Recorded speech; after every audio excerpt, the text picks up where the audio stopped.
of that trade liberalization policy, was it good or bad for the country? Sonia Gandhi decided to make him a prime minister, or was it something else? I'm happy to report to an audience in Hyderabad that I have done my duty. And the book makes 2 points, or rather 2 important points. One, contrary to what has been written in a recently published book by Jairam Ramesh on the 91 crisis and the reforms, in which Jairam has said, one, that all these ideas were that of Rajiv Gandhi and only Narasimha Rao implemented them. And 2, that in fact the idea of making Manmohan Singh the finance minister was Rajiv's idea, and that it was Manmohan Singh was the author of what happened. And 3, that Narasimha Rao became prime minister. Sorry, that Jairam doesn't write. M.L. Fotedar of the Congress party has written a book called Chinar Leaves, in which he says that Narasimha Rao was made prime minister by Sonia Gandhi, just like Manmohan Singh was made prime minister by Sonia Gandhi. My book disproves all these arguments. The Congress party was about to lose that election. On May 20th, in the first round of polling, the Congress did very badly, while the BJP was actually doing very well in Madhya Pradesh, in Uttar Pradesh, in Bihar, in Rajasthan and in Gujarat. India Today did an analysis that if the results of May 20th, the day before Rajiv died, if the same results were extended into the second round and third round of polling, the Congress would have lost the election. But on 21st May, Rajiv Gandhi was assassinated. And in the subsequent 2 rounds, there was a sympathy wave which gave the Congress power.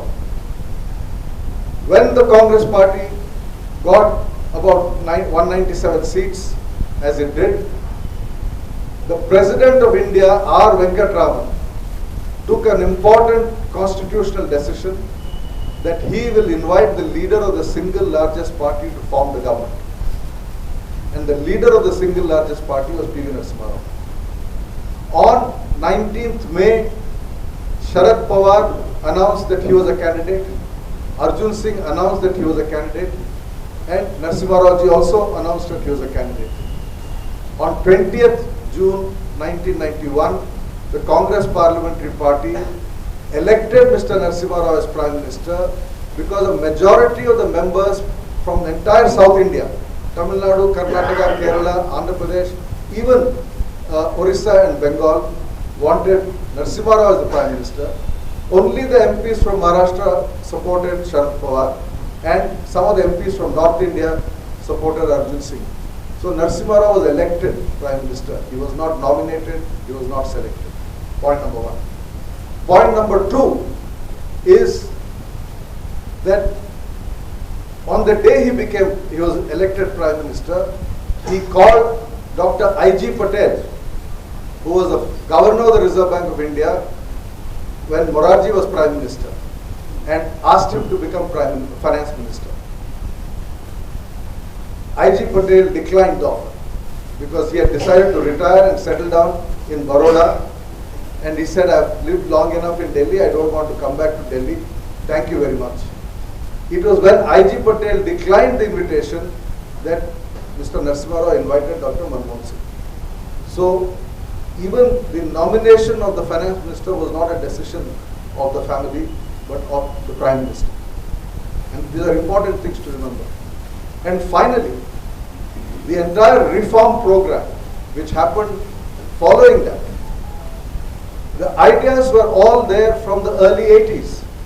There were several committees that had submitted reports, Dagli Committee, Abid Hussain Committee, Narasimhan Committee, various committees had submitted a series of reports suggesting various policy changes.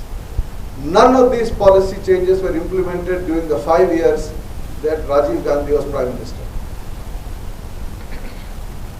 He had 400 MPs in Parliament. And yet, that government in those 5 years did not implement the policies that were already on table in reports written for the government. It is Narasimha Rao who decided to implement those policies. So I think it's extremely important for us in this country, on this day when we commemorate the silver jubilee of his becoming Prime Minister, to properly recognize his role. It is a great tragedy that not only did the Congress party refuse to recognize his role, they have removed him from their history books. You go to the Congress party website, there is no mention of Narasimha Rao, the only photograph, and it just says he was Prime Minister from 91 to 95. There is nothing more about him, while there is so much more about all the others, and I don't have to name them. So much so that today in New Delhi you have a road named after Rajesh Pilot, who was the Minister of State for Home in Narasimha Rao's government. You have a road named after Madhav Sindhya, who was the Railway Minister, Civil Aviation Minister of Narasimha Rao. You have road named after a large number of Congress leaders, but you do not have a single road named after P.V. Narasimha Rao in the capital of this country. He was not even allowed to be cremated in Delhi.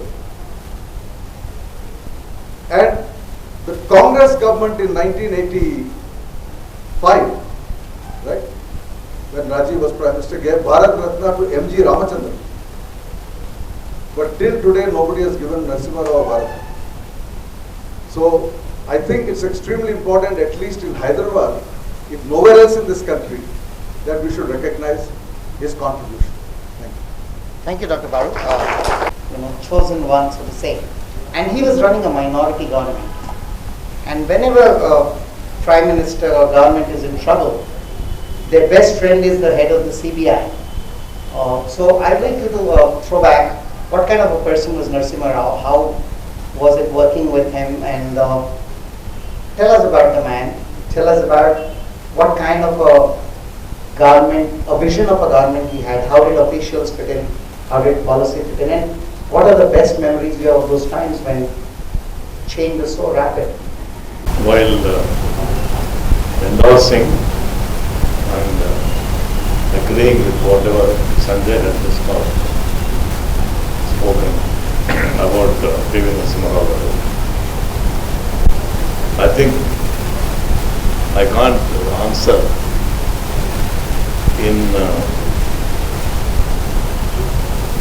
in terms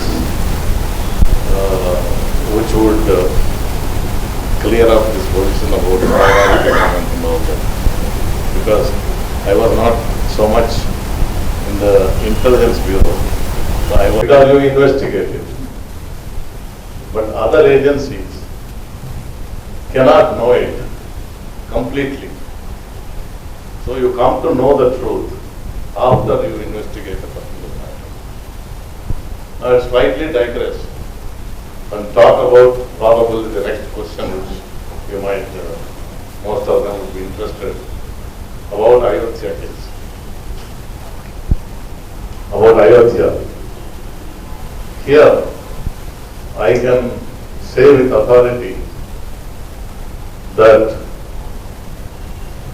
whatever was possible, Mr. P.V. Narasimha Rao did to prevent the Karsey works from breaking the temple, breaking the mosque.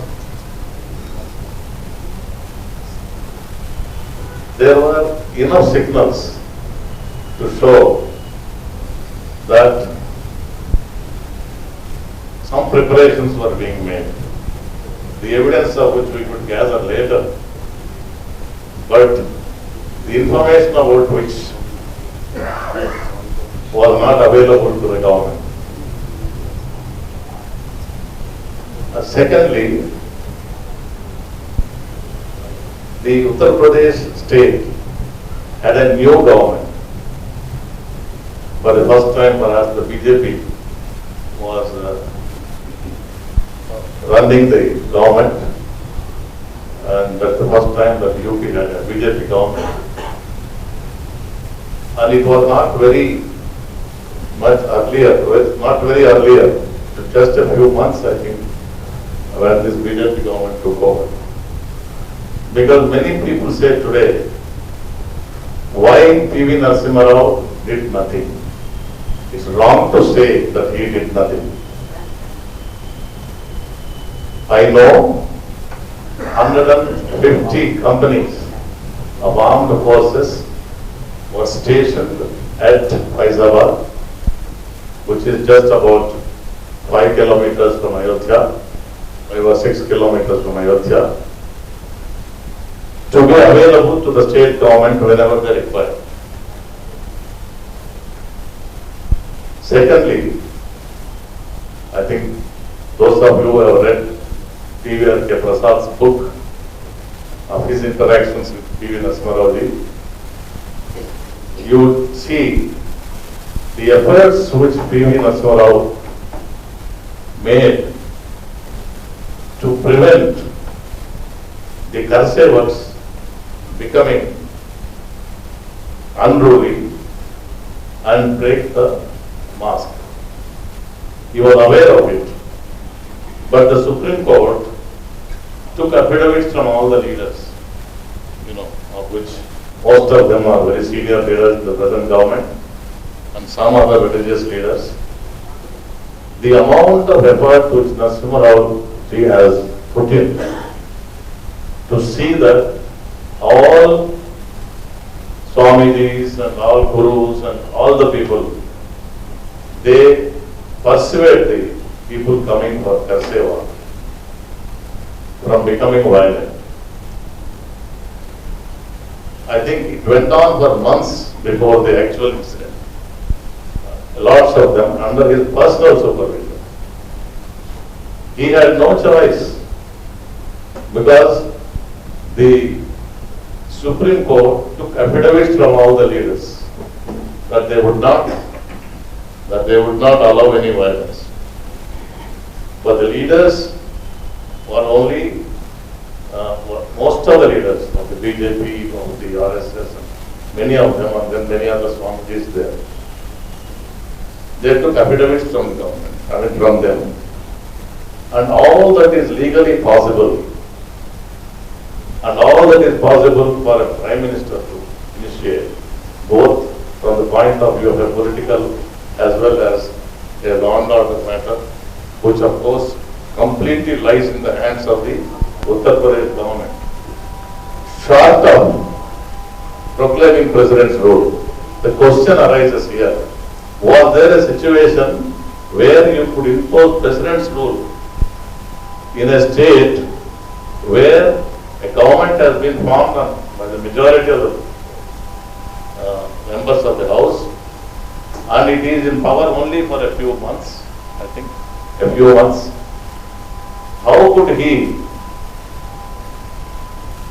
see that the government is removed and President's rule? What is the justification? Particularly when Supreme Court has been going about and doing whatever it can to bind over the people from committing any violent act.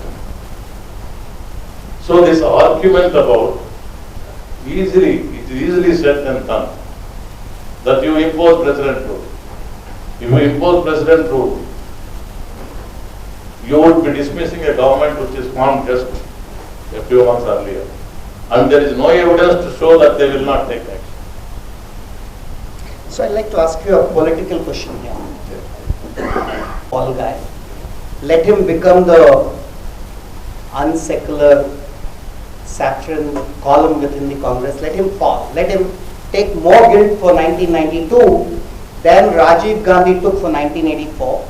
89 also. Oh, 89 will be back, but 84. No, 84 was Sikh riots. Yeah. 89 was Shilanyas. Shilanyas, yeah. So in other words, would Congress have protected some other Prime Minister instead of Narasimha Rao for 92 differently?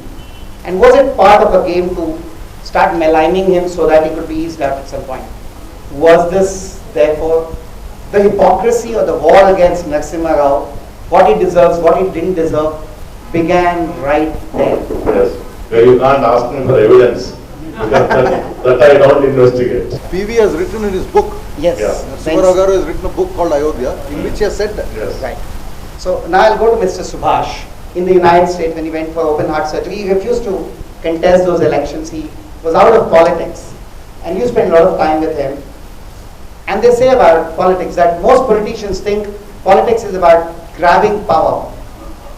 Only few know what to do after they have power. They have a path and a vision after that. So I'd like to tell me what you're saying, talking to me about yesterday about how some of your friends asked him, do you have a chance of being Prime Minister? He laughed. What happened that day?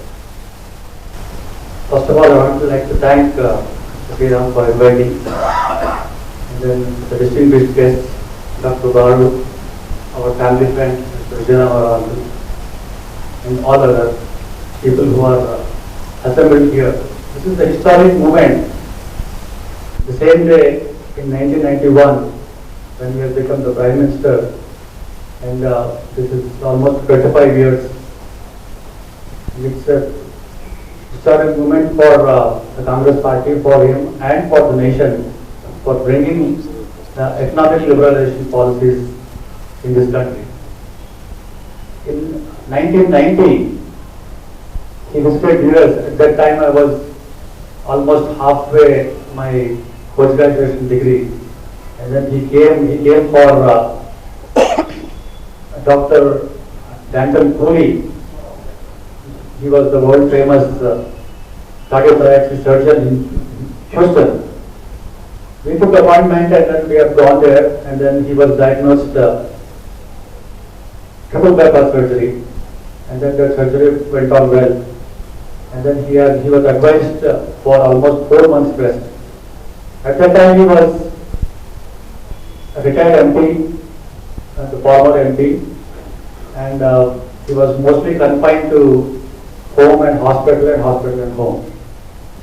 At that time, being eldest grandson, and then I was there helping him all his, and then we had a panel discussion like this, like in almost every weekend. I think around 25 years I was just halfway through my post-graduation, and then some other people came, Mr. Narasimha Rao came, and then all of us were just sitting, and then he had a distinctive vision of our whole country as well as about the US. He used to ask that from where you are, and then I said, I'm from Nagpur. Then he used to give at least 1 or 2 names from Nagpur, from Orissa, from Andhra Pradesh, from everyone. And one of my friends asked that, do you have an intention of becoming the Prime Minister of this country? He was a little bit taken back. What is it you are asking? And then I said, don't ask that stupid question. Why do you want to ask that question? Again he asked. Why did you say it was a stupid question? Because at that time, why did you think it was stupid? Because at that time he was almost retired from politics, and then Rajiv Gandhi was the AICC president and then the leader of the opposition. So there is no scope for someone else other from Nehru Gandhi family becoming the Prime Minister. So that was the stupid question. That's it. And then after 5 minutes, again the same person asked, they said, well, I don't have any answer for it. And then immediately I asked him, suppose in case you become the Prime Minister, what will you do for the country? Then again he took a nap, because hardly he speaks, but at the time, I don't know what happened, he wanted to speak. If ever I become the Prime Minister of the country, first thing is I don't want anyone to interfere in the work what I am doing. The second thing, if I have the power, I will compete with the United States, and then I will make the country economically superpower. These are the 2 questions, 2 answers he has explicitly answered, and then we were not really. I'll ask you to just let me emphasize that if I am Prime Minister, nobody will interfere with my work, and I'll make India an economic superpower. It's very strange that we rarely say a politician keeps his word. Can we today say 25 years down the line, and I don't know if Modi government's declaration of 100% FDI in defense was a conscious or a subconscious ode to Narasimha Rao, has he more than any politician post-independence delivered on the vision he had? Because he had a very clear idea what to do about it. And then the same thing, whatever he told us there, we did not really get carried away, because they never knew that he will become, the most will become the cabinet minister in case the Congress party comes. But the minute he has become Prime Minister, after I think 10 or 15 days, the same friends came here, and then I took the appointment. These people came from US, they wanted to meet. And then almost it took 2-3 days for us to have an appointment. Then the same person, he said, "Arey, who is the person who has asked me that you want to become the Prime Minister?" And that person was a little bit scared, he was just hiding somewhere. And then he called him, he said, "How much money do you have in your pocket?" He said, "Sir, I have around 5,000 or 10,000 rupees. Sir, I'm not asking about Indian currency. If you have any foreign currency, the US dollar." Then someone just removed, they said, "I have around $500 or whatever it is." Do you know the value of the currency as on today? It was only 18 rupees. You go to the bank and then exchange, you will see. Immediately we went to the bank, it was around 27 rupees. I think the day he devalued the rupee. So we were really excited because for 18 rupees to 27 rupees, there is a lot of difference for a student. And then one by one, because every day we see in the paper something.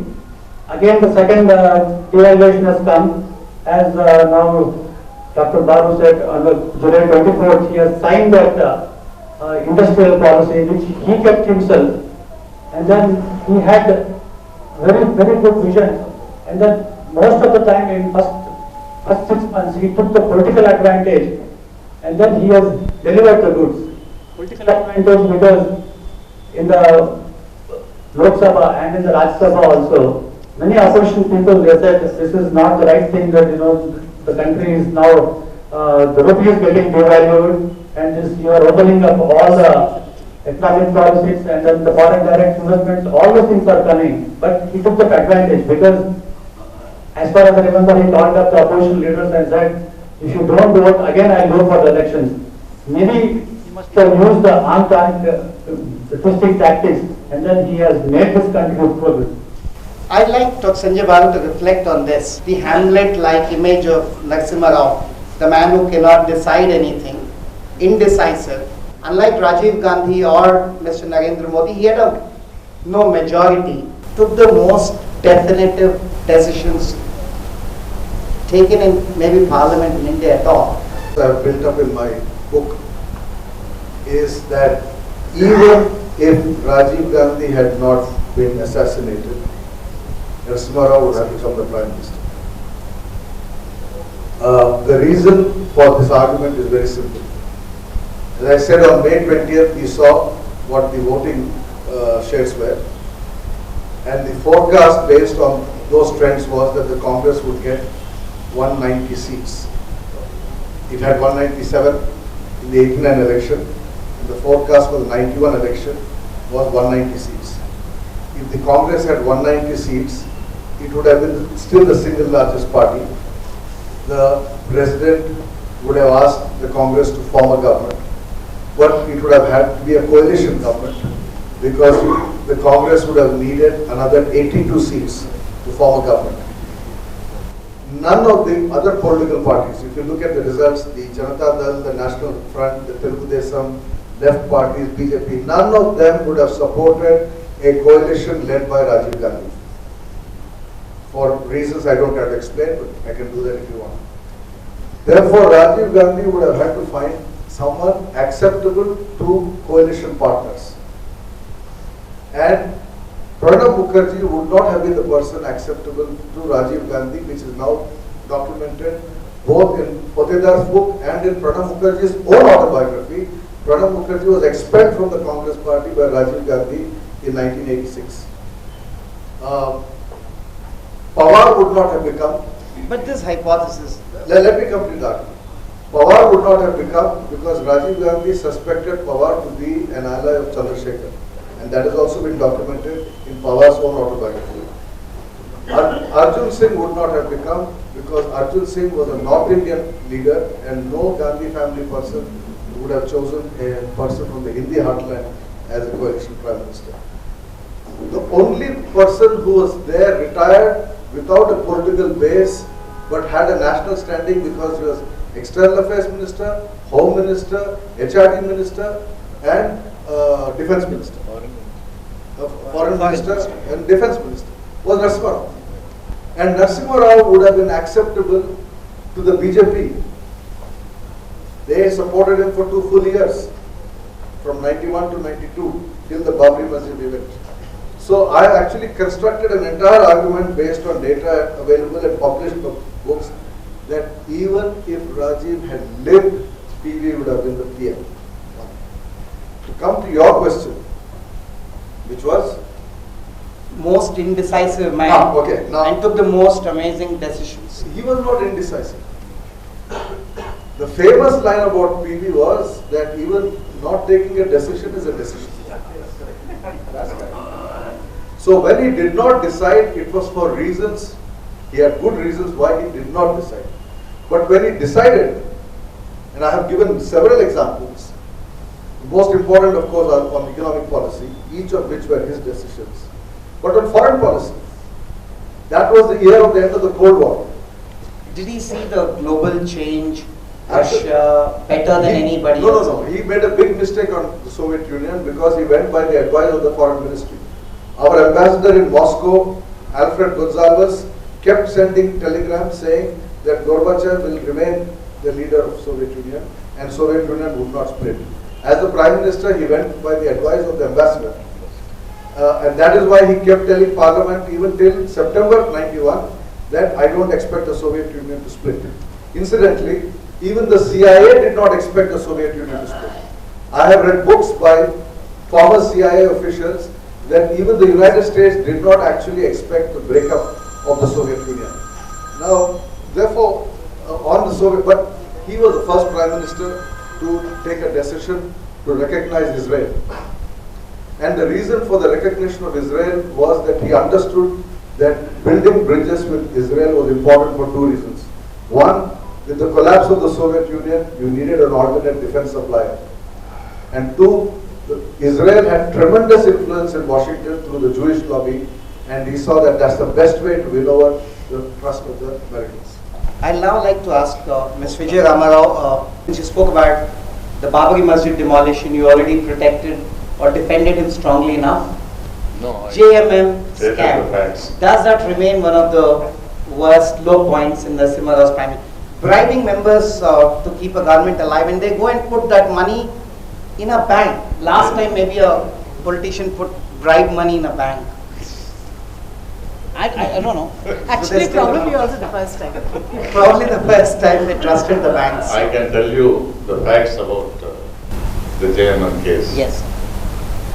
There are many political developments and many politicians who were saying so many things. But what really happened was, Mr. Narasimha Rao certainly was wanting to have a majority because there was a no confidence motion pending. In fact, I was not even 5 days in the CBI when this thing was going on. I was not there right from the beginning of his tenure as the Prime Minister. And there was a demand for a separate state of Jharkhand. And the JMM party was completely for separate state of Jharkhand. And there were many political managers who were trying to drum up. It is all in the arena of politics. I come to know things I said after the event, because we investigate the event after it happened. Many political managers of the Congress party were trying to, as any party would do, drum up support for the government. I mean, you can't find fault with that. At no stage there was evidence to show that Narasimha Rao wanted them to pay money. No evidence at all came forth, and of course the case has been acquitted also after a lot of judicial trial that went on. These people, the JMM MPs, but there are many MPs who came into, who supported the Congress government, that is Narasimha Rao's government, in the vote of confidence. And JMM met the Prime Minister, and naturally when you are trying to drum up support, you do concede certain political demands. But this is in the arena of politics.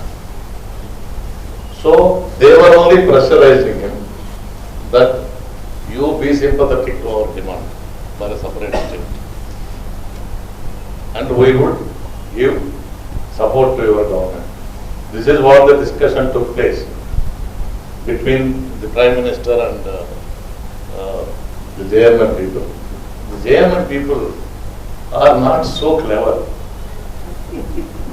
Somebody paid them money, and I know who it is, I don't want to name him now. He happens to be from Andhra Pradesh. They went and gave money to JMM people. I do not think there was any evidence to show that Narasimha Rao wanted members of parliament to purchase. So somebody went and gave some money to them.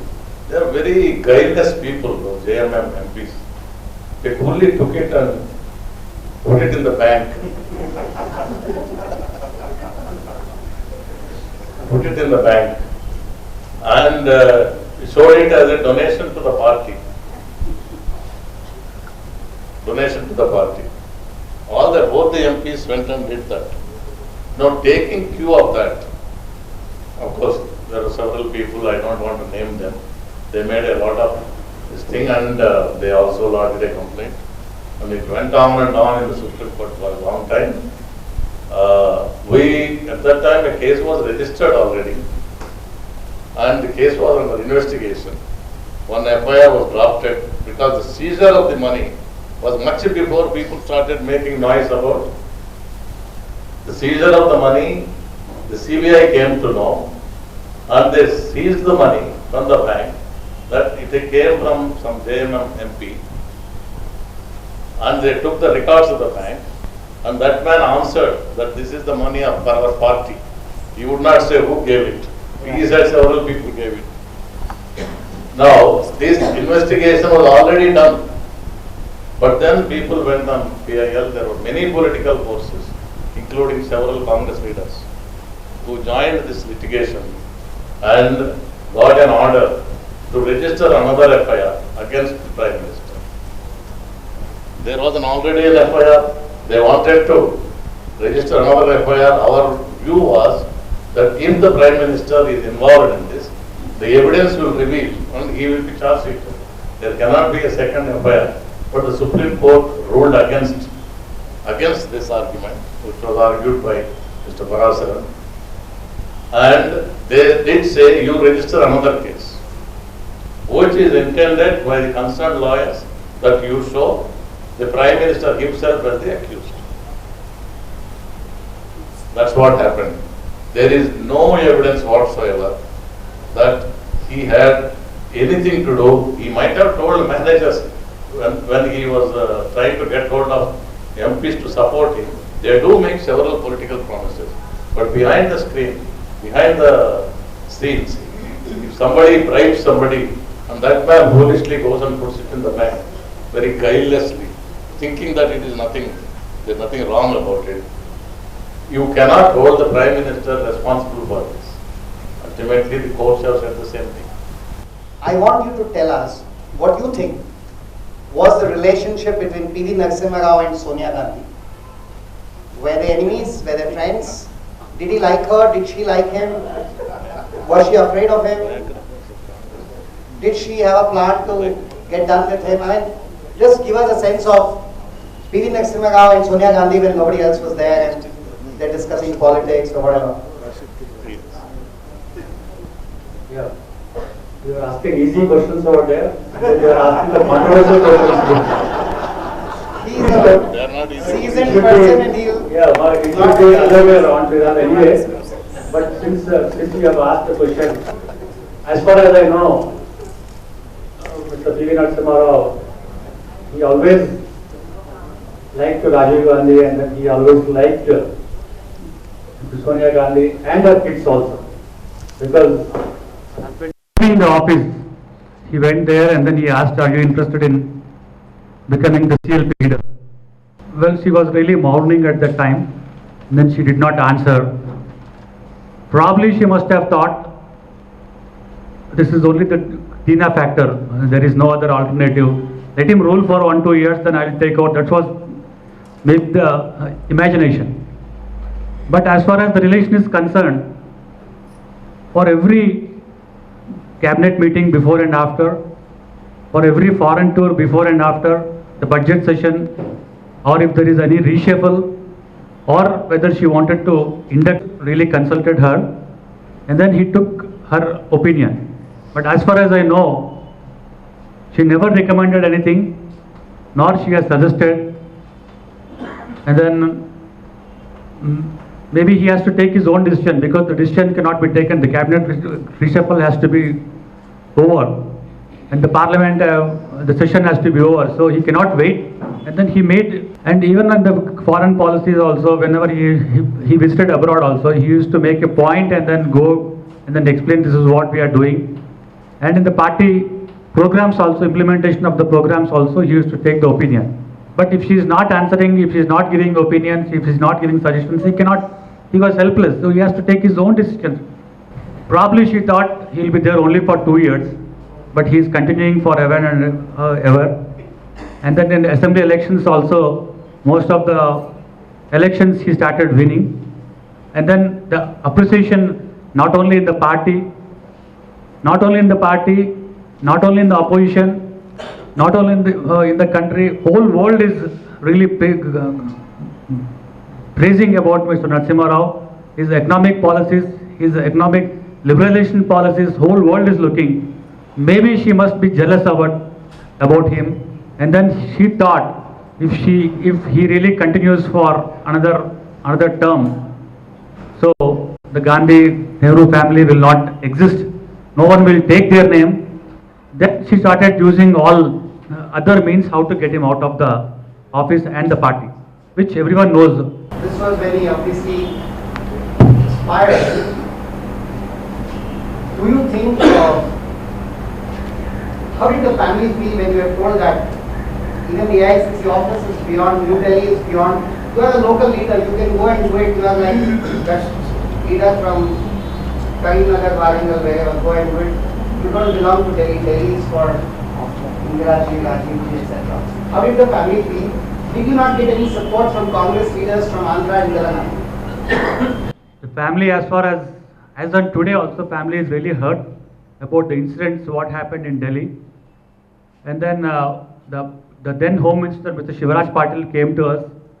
Then the Chief Minister, Rajshekhar Reddy, came to us. They have really persuaded us that don't go for cremation in Delhi, because there is no one to look after the cremation grounds. And then if there is any event or something, no one is there to really conduct that event. Since he is from the South India, the first South Indian, and from Andhra Pradesh, so I wanted to take that responsibility. He took the responsibility. Rajshekhar Reddy never had that intention of cremating in Hyderabad. He was persuaded by the AICC colleagues and then AICC members and all the people, because just to please her, in case if there is a cremating ground, people will come. People will come and then pay the respects. When they pay the respects, they will think about Mr. Narasimha Rao. If they think about Narasimha Rao, they think about the liberalization policy. If they think about the liberalization policy, then slowly the Gandhi Nehru family will be vanished. This is what they had that intention. Families, as on today, they are hurt, because so many times we have represented her, even for the appointment also, she just refused. And then they have made Mr. Rajshekhar Reddy to persuade us and then do the cremation. You are all aware of the cremation, what happened here. Other than Gandhi Nehru family, no one wanted to become the Prime Minister. No one wanted, she doesn't want anyone to take up that seat, the President of the Congress party or the Prime Minister. She would have really done it. I think she is really afraid of Narendra Modi, because looking at the election results, and then she must have thought her son, the Yuva Neta, will become the takeover, and then he's going to become the Prime Minister or the President or something. But day by day, from 268 seats to 198 seats to 144 seats, now the 44 seats are there. Probably in the next elections, I think she will be, the Congress will get only the single digit. That's why she is pushing Priyanka Gandhi into politics. she is really aware, and then most of the thing, because if Narendra Modi again continues as the Prime Minister, all the scams in the UPA government which has been there, which will come to light, and then it will be known to the public. So she is really scared. Mr. Narasimha Rao was very innocent and generous. I'll give you a story which is in my book. The same thing happened when Chandrasekhar ji died. They told Chandrasekhar ji's son, you go and cremate him in Bhonsi. Chandrasekhar's son came and told Manmohan Singh, if you do not have a state funeral in Delhi and cremate him in Delhi, then the family will take the body to Lodi crematorium and have a family funeral, cremation. We will not allow any politician to attend that function. The Congress got so scared because this would go badly in Bihar, and therefore they agreed to it. So, unlike your family, which was kind and generous and accepted the threat, you got carried away. Chandrasekhar's family did not. They said if you don't do it, there will be political consequences. Of course, Narasimha Rao's role was significant, but I would not underestimate Jawaharlal Nehru's role or Indira Gandhi. I think we have to be objective. Nehru kept India united in the first decade. I have said it often that if Panditji had retired in 57 at the end of 10 years, history would have regarded him as a much greater man than it does now, because his biggest mistake, which was China, was committed in 62. Similarly, if Manmohan Singh had retired in 2009, I wouldn't have written that book. I had many such things from him. But one thing which made me feel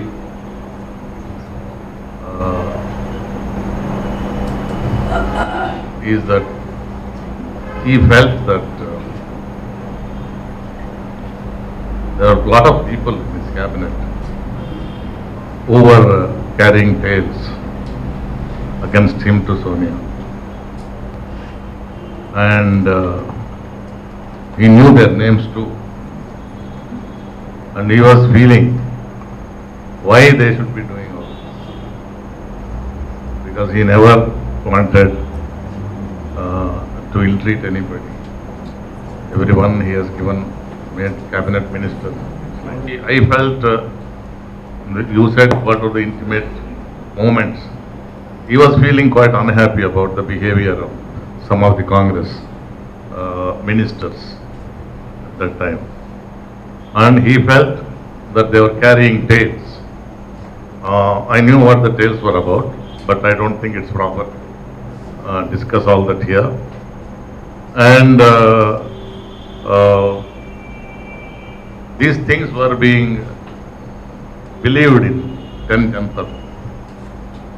And some kind of a distance was created between him and Sonia ji. In the beginning, I am told, I was not there, in the beginning, the relationships were very cordial. He was extremely careful and went more than a mile to see that the family is kept happy and that they don't feel that they are consoled all the time, because she lost her husband and the others have lost their father, and Sanjay Gandhi died in an accident. So he had tremendous attachment to Jawaharlal Nehru's family and Indira Gandhi. Tremendous attachment. And he was feeling sad that all kinds of tales being carried against him by some very, very responsible persons in the cabinet. And the distance grew between the two. And I think more than anybody else, it is the role of some of the dissident type of people who are dissatisfied with their portfolio or not being able to rule India themselves. That kind of thing.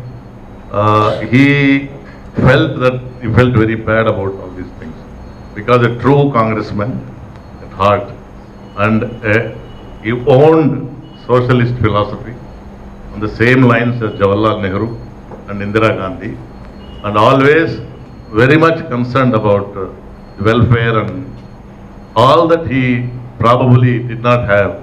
He didn't have a machinery by which these things could be sorted out by some people who could dispel all these misunderstandings between the two.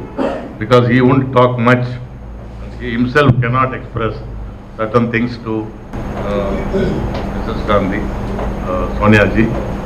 I think what troubled him most was some of the activities of the Congress leaders themselves and the way they treated him after he got down, after he was a member of parliament and admitted office as Prime Minister, the way they treated him and all those subsequent developments in the Congress party, that is not a great thing to write home about, because they ill-treated him, completely ill-treated him, not only in death, but in life as well, towards the end. Thank you. Interview of Narasimha Rao, where he does the walk the talk with Shekhar, and he said, I'm a socialist, I'm a Nehruvian, and Nehru is not the kind of socialist you think he is, which is why he kept farming in the private sector. So he says liberalization as a thought was in the head of Nehru himself. Why did he never socialize agriculture? That's the kind of, but whoever we are today as a country, our economy, our services, our kind of wealth created, you owe it to as a thought.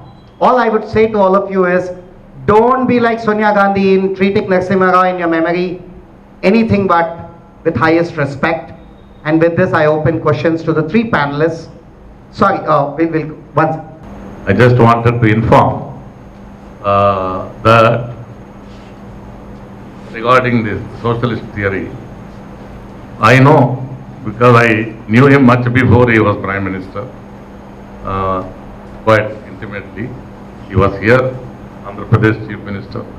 I was in service, and I was a lecturer in the college of which he was president in Karimnagar before I entered IPS. So I knew him quite well, his ideas, and quite intimately about him, if not personally, all the time. So this